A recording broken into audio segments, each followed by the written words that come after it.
Hello everyone. जैसे कि हमें पता है कि कल बायोलॉजी का एग्ज़ाम है आईसीएसई बोर्ड स्टूडेंट्स का। इस वीडियो में हम देखेंगे कौन कौन से डायग्राम्स हैं जो ड्रॉ करने के लिए आ सकते हैं और जिनसे डायग्रामेटिक क्वेश्चंस बन सकते हैं। Chapter number 2, structure of chromosomes, cell cycle and cell division. ये एक बहुत इंपॉर्टेंट चैप्टर है जिसमें डायग्रामेटिक क्वेश्चंस आते हैं। डायग्रामेटिक क्वेश्चन एज इन जिनमें क्वेश्चंस पूछे जाते हैं डायग्राम के साथ, पर ड्रॉ करने के लिए भी आते हैं, जिसमें सबसे इम्पॉर्टेंट है माइटोसिस की सेल साइकिल।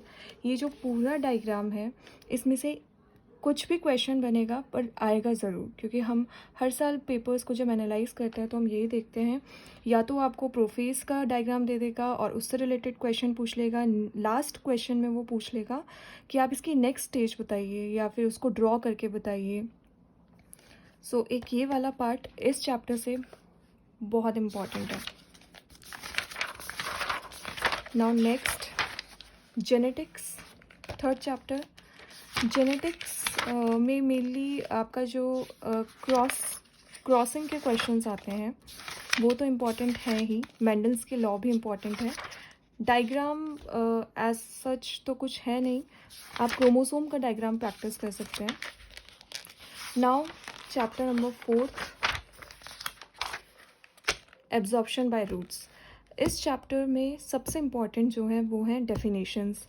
डेफिनेशंस इस चैप्टर की बहुत इंपॉर्टेंट है। इम्बाइबेशन, डिफ्यूजन, ऑस्मोसिस, एक्सॉस्मोसिस, एंडोस्मोसिस, इनके जो एक्सपेरिमेंट्स वाले क्वेश्चंस हैं ऑस्मोसिस के, ये डायग्राम के फॉर्म में आ जाते हैं। इनसे क्वेश्चंस पूछ लेते हैं कि इसकी मेम्ब्रेन अगर आप रबड़ की रख दो सेलोफेन पेपर की जगह और एनिमल ब्लैडर लगा दो तो क्या इफ़ेक्ट होगा, क्या ऑब्जर्व करोगे। इस टाइप के क्वेश्चंस आते हैं डायग्रामेटिक फॉर्म में। So this is very important. Now एक ये टेस्ट ट्यूब वाला जो डायग्राम है ये आप ट्रांसपिरेशन में भी देखेंगे एंड इस वाले चैप्टर में भी देखेंगे। दोनों चैप्टर में ये वाले डायग्राम बहुत ज़्यादा इम्पॉर्टेंट है। आपने जिन्होंने भी क्वेश्चन पेपर सॉल्व किए होंगे उन्होंने देखा होगा ये कुछ ना कुछ टाइम बाद ये रिपीट होता है डायग्राम। आपको एक ये डायग्राम भी याद रखना है।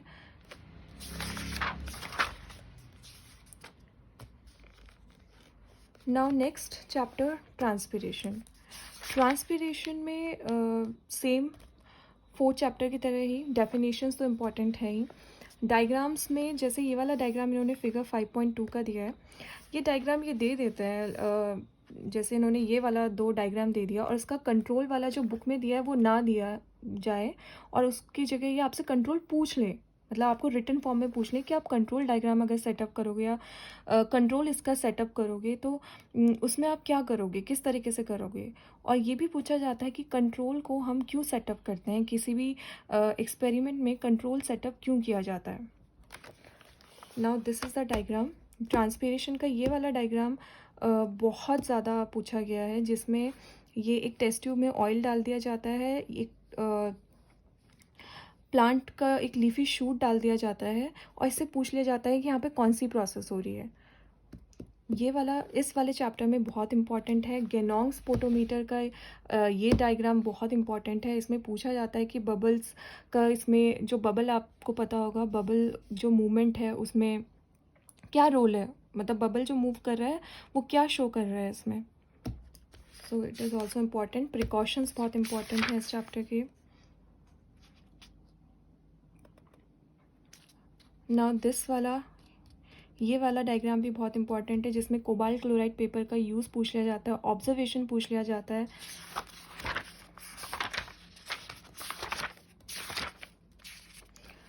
Chapter 6, photosynthesis.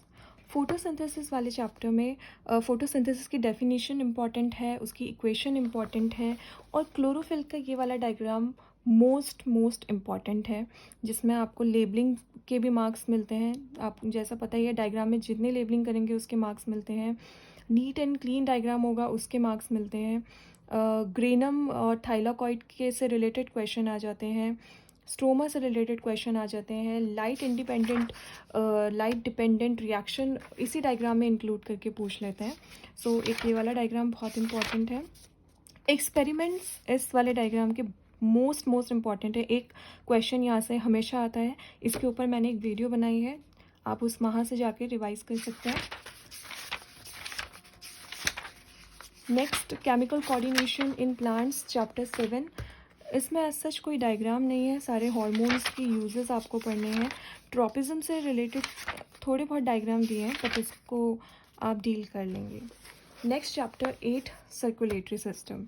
सर्कुलेटरी सिस्टम में जो डायग्राम आ सकते हैं, वो एक डायग्राम जो है वो एक्सरसाइज में गिवन है, जिसमें एक इन्होंने माइक्रोस्कोप में ब्लड स्मीयर को शो किया है, ये वाला डायग्राम और ये वाला डायग्राम, जिसमें आर्टरीज और वेन्स और कैपिलरीज को आपको आइडेंटिफाई भी करना होता है, उनकी लेबलिंग भी करनी होती है।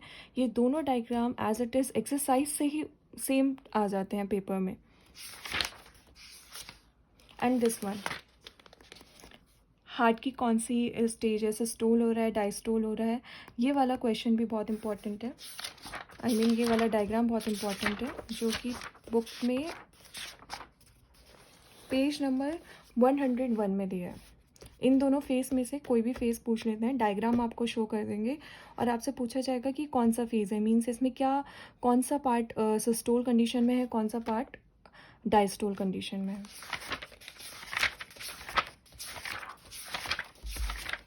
Now chapter 9, excretory system. Excretory system में किडनी का डायग्राम ड्रॉ करने के लिए दे देते हैं, एंड यूरिनरी सिस्टम का डायग्राम भी ड्रॉ करने के लिए दे सकते हैं। यूरिनरी सिस्टम और किडनी के डायग्राम में बच्चे बहुत कन्फ्यूजन क्रिएट करते हैं। बहुत टाइम ऐसा हुआ है कि यूरिनरी सिस्टम पूछ लिया गया है और किडनी का डायग्राम ड्रॉ कर देते हैं। तो सबसे पहले तो ये पता होना चाहिए, जब किडनी का डायग्राम पूछ रहे हैं तो किडनी में आपको ये बीन शेप बनाना है, और जब आपसे यूरिनरी सिस्टम का पूछ रहे हैं तो आपको ब्लड वेसल्स, आपको किडनी तो दिखानी है, उनकी ट्यूब्स दिखानी है, यूरेटर, यूरेथ्रा, सब कुछ आपको लेवल करना है, प्लस आपको किडनी के ऊपर एड्रिनल ग्लैंड भी शो करनी है। इस डायग्राम में एक क्वेश्चन आ जाता है कि आपको इसमें कितने सिस्टम्स दिख रहे हैं, तो आपको ये खुद बताना है कि आपको इस डायग्राम में कितने सिस्टम्स दिख रहे हैं। नेक्स्ट, ये बोमेंस कैप्सूल और ग्लोव मैरुलस का डायग्राम, मींस मेल्फिजन कैप्सूल का डायग्राम भी कई बार आ जाता है, ड्रॉ करने के लिए नहीं, डायग्रामेटिक फॉर्म में आ जाता है और इससे रिलेटेड क्वेश्चंस आ जाते हैं, बट आप प्रैक्टिस ज़रूर करिए। ऐसा नहीं बोल सकते कि वाला डायग्राम नहीं आ सकता, बट आप प्रैक्टिस करिए इसका भी, ये भी बहुत इम्पॉर्टेंट है। Next, nervous system. Nervous system में डायग्रामेटिक क्वेश्चन बन सकता है।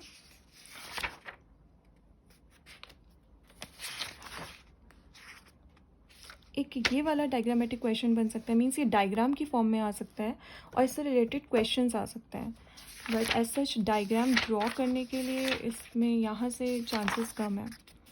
Now next, 11 chapter, sense organs.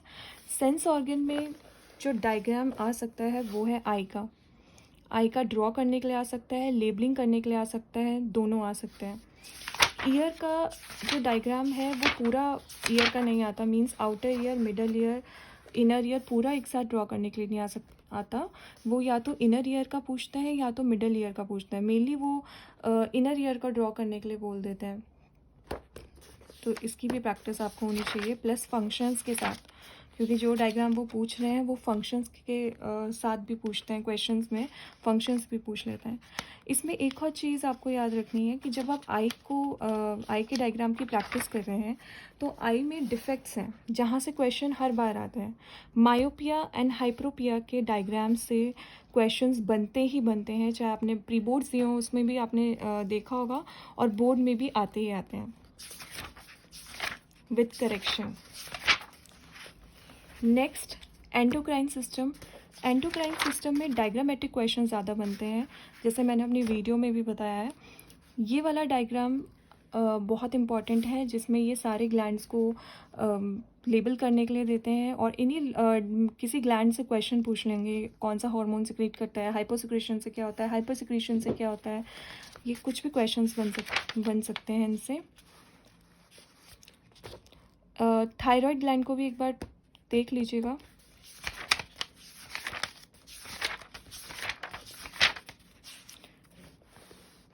And next reproductive system. Reproductive system में जो सबसे इम्पॉर्टेंट दो डायग्राम्स हैं वो है male reproductive system and female reproductive system.